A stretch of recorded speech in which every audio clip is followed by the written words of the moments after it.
છોટાઉદેપુરના રોહિત ડાવરની 13,000 કિલોમીટરની સાહસિક સાયકલ યાત્રા સફળ. છોટાઉદેપુરના યુવક રોહિત ડાવરે સાહસિકતા અને શ્રદ્ધાનો અનોખો દાખલો રજૂ કર્યો છે. સાયકલ પર નીકળેલી તેમની કેદારનાથ યાત્રા માત્ર એક સ્થળ સુધી મર્યાદિત રહી નહોતી. રોહિત ડાવરે છોટાઉદેપુરથી શરૂઆત કરી. યાત્રા દરમિયાન તેઓએ કેદારનાથ, બદ્રીનાથ, અયોધ્યા, નેપાળ, ઝારખંડ, ઓડિશા, જગન્નાથપુરી, આંધ્રપ્રદેશ, તમિલનાડુ, મહારાષ્ટ્ર અને મધ્યપ્રદેશ જેવા ધાર્મિક તથા ઐતિહાસિક સ્થળોની મુલાકાત લીધી. આ સમગ્ર યાત્રામાં તેમણે 13,000 કિલોમીટરના અંતરે સાયકલ દ્વારા કાપ્યા હતા. સફરની અવધિ પણ ઓછા દિવસોની નહોતી. કુલ 171 દિવસ સુધી તેઓએ માર્ગમાં રહ્યા.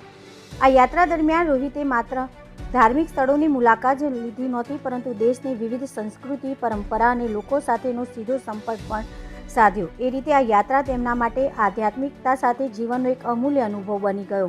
અંતે લાંબી સફર પૂર્ણ કરીને રોહિત ડાવર પોતાના વતન છોટાઉદેપુર, ગુજરાત પરત ફર્યા.